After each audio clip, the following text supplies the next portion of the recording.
ஓம் முருகா போற்றி, கந்தா போற்றி, கடம்பா போற்றி, கதிர்வேலா போற்றி, அறுபடை வீடு கொண்ட முருகப்பெருமானே போற்றி போற்றி. என் செல்ல பிள்ளையே, இன்று இரவு தூங்கும் முன் இதை 7 முறை சொல். நாளை உனக்கான ஒரு நல்லதொரு திருப்பம் கிடைக்கும். ஆம் செல்லமே, பிறகு நீ சந்தோஷமாக தூங்குவாய்.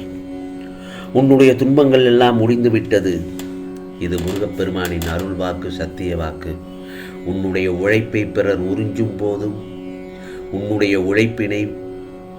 உழைப்பின் பயனை பிறர் அனுபவித்துவிட்டு உன்னை அவமானப்படுத்தும் போதும் நீ வருத்தப்படக்கூடாது, கவலைப்படக்கூடாது. ஏனென்றால் அவர்கள் உன் கர்மாக்களையும் பாவங்களையும் அனுபவித்துவிட்டு உன்னை விடுதலை செய்கிறார்கள் என்று நீ பெருமையாக இருக்க வேண்டும், சந்தோஷமாக இருக்க வேண்டும். நீ இழந்து போனதையும் தொலைந்து போனதையும் அறிந்திருக்கின்றேன். நான் மௌனமாக இருப்பதற்கு காரணம் அவை உனக்கு நன்மை விளைவிக்கும் என்பதால் தான். பிற்காலத்தில் பெரும் பலனோடும் வட்டியோடும் ஆசீர்வாதத்தோடும் மீண்டும் உன்னிடமே வந்து சேரும். உன் வேண்டுதல் எல்லாம் கேட்கப்பட்டது. நீ பொறுமையாக மட்டும் இருந்து பார். நன்மைகள் என்பது காற்று போலத்தான் வரும். நாம் ஒருவருக்கு நன்மை செய்தால் அது நிறைய பேருடைய வாழ்க்கைக்கு விடுவெள்ளியாய் இருக்கும். அது தரும் மன நிம்மதியும் நிறைவும் தான் நிரந்தரம். அதை முதலில் புரிந்து கொள். நம்பிக்கை வைத்து செயல்படு. எந்த ஒரு காரியத்திலும் கவலைப்படாதே. நான் உன்னோடு தான் இருக்கிறேன். நீ எடுத்து வைக்கும் ஒவ்வொரு அடியும் இனி நல்ல அடியாகத்தான் இருக்கும். அது உன் வாழ்க்கையின் உச்சத்திற்கு கொண்டு செல்லும். உன் கூடவே நான் பயணம் செய்து கொண்டிருக்கின்றேன். ஒருபோதும் கவலைப்பட வேண்டாம். உன்னுடைய செயல்கள் அனைத்தும் இனி நன்மையாகத்தான் இருக்கும். எதிரிகள் இதோ உன்னை விட்டு விலகி விடுவார்கள். நல்லவர்கள் மட்டுமே இனி உன்னை சுற்றியே இருப்பார்கள். அந்த நல்ல உள்ளங்களை உன்னை கரசேர்க்கும். அந்த நல்ல உள்ளங்கள் தான் உன்னை பாதுகாப்பான வாழ்க்கைக்கு கொண்டு செல்லும். அது இந்த முருகப்பெருமான் இருக்கும்போது ஏன் என் பிள்ளை கவலைப்பட வேண்டும்? உனக்கு நல்ல வாழ்க்கை அமைத்து தருவது இந்த முருகப்பெருமானின் கடமை அல்லவா? இனி உனக்கு உன்னுடைய வாழ்க்கை நல்ல வாழ்க்கையாக அமையப் போகிறது. இப்போதைய நிலை மாறி வெற்றி பெறுவாய். உன் வேண்டுதல்கள் எல்லாம் பலிக்கப் போகிறது. பிரிந்தவர்கள் ஒன்று சேர்க்கும் பலன் இதுதான். எப்போதுமே குடும்பத்தில் ஒரு பிரச்சனை என்பது எல்லோரு குடும்பத்திலையும் இருக்கக்கூடிய ஒரு பொதுவான விஷயம். அது ஒரு சின்ன விஷயத்தில் ஆரம்பித்து அது ஒரு பெரிய சண்டையாக குடும்பத்தில் பிரிவினை ஏற்படக்கூடிய பல குடும்பங்களில் அதை நாம் பார்த்து கொண்டுதான் இருக்கிறோம். இது போன்ற சண்டை சச்சரவுகள் ஏற்பட்டு ஒரு குடும்பமே 2ஆக பிரிந்து போகிற நிலைமை இருக்கும்.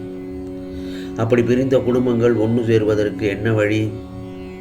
ஒரு சில பேர் பிரார்த்தனை செய்வார்கள், ஒரு சில பேர் மன சங்கடத்தில் இருப்பார்கள். இப்படி ஒரு வீட்டிலே இருந்து கொண்டு இருக்கும்போது அந்த வீட்டில் எத்தனை விதமான வளமான நிகழ்வுகளும் நடக்காது என்பது தானே உண்மை. ஏனென்றால் ஒவ்வொருவரும் ஒவ்வொரு பிரச்சனையை தூக்கி கொண்டு சுமந்து கொண்டு ஆளாளுக்கு ஒரு திசையில் உட்கார்ந்து கொண்டிருந்தால் அந்த வீட்டில் நிம்மதி இருக்காது. எந்த ஒரு நல்லதொரு நிகழ்வுகளும் நடக்காது. தினமும் சண்டைகளும் சச்சரவுகளும் தான் இருக்கும். குடும்பத்தில் எல்லா உறவுகளும் மிக முக்கியமானது. புரிகிறதா? தாய், மனைவி, சகோதர, சகோதரிகள் எல்லாருமே முக்கியமான உறவுகள் தானே. உறவுகளோட முக்கியத்துவத்தை அறியாமல் சண்டை போட்டு அவர்களை வேண்டாம் என்று உதாசீனப்படுத்தி அந்த இடத்திலிருந்து விட்டு பிரிவது தவறு.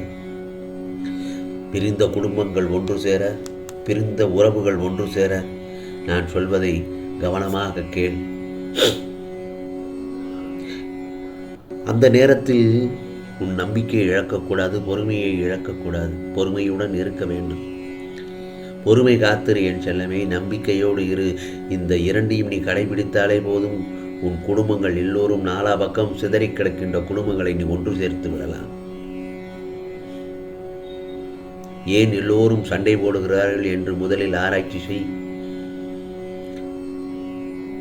அந்த இடத்தில் நீ சொல்ல வேண்டும், ஒருவருக்கு ஒருவர் விட்டுக் கொடுங்கள் என்று.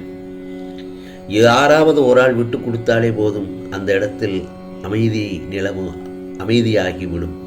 அமைதி ஏற்பட்டுவிடும்.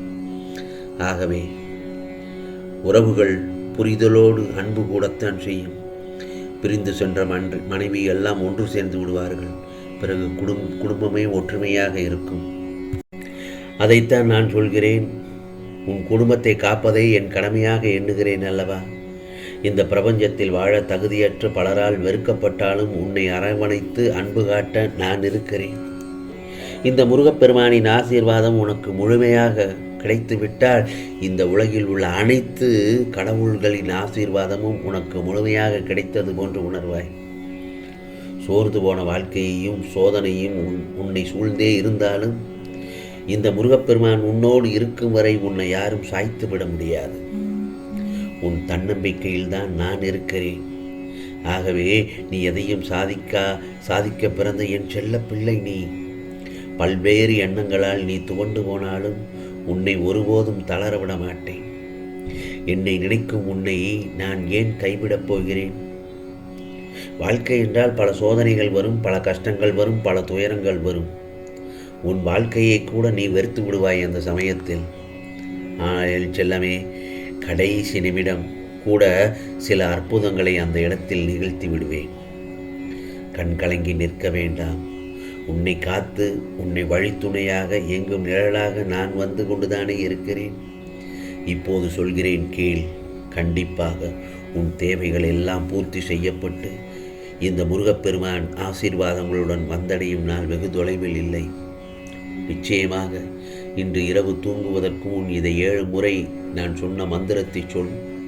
நிச்சயமாக நல்லதொரு திருப்பம் கிடைக்கும். நிம்மதியாக தூங்குவாய் என் செல்லவே. ஏனென்றால் நீ நிம்மதியாக தூங்கி பல நாட்கள் ஆகிவிட்டது.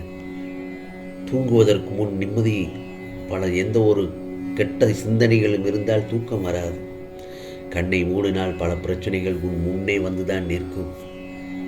அப்படி இருக்கும் பட்சத்தில் உனக்கு எப்படி தூக்கம் வரும் என் செல்லவே? அதற்குத்தான் சொல்கிறேன். தூங்குவதற்கு முன் இதை 7 முறை சொல்கின்றேன். 7 முறை உனக்கு தூக்கம் வரும் வரை இதை சொல்லிக்கொண்டே இரு. தன்னால் உன் கண் அயர்ந்து நீ நிம்மதியாக தூங்குவாய்.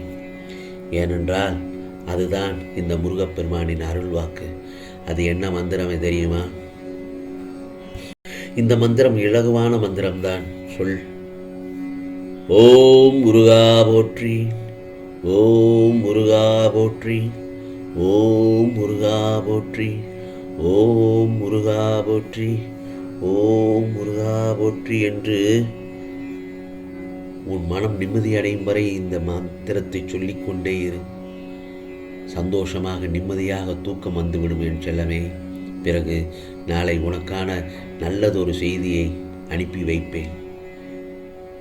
நிம்மதியாக இருப்பாய். நிராகரித்து விடாதே. இது முருகப்பெருமானின் அருள் வாக்கு. ஓம் சரவண பவ, ஓம் சரவண பவ, ஓம் சரவண பவ.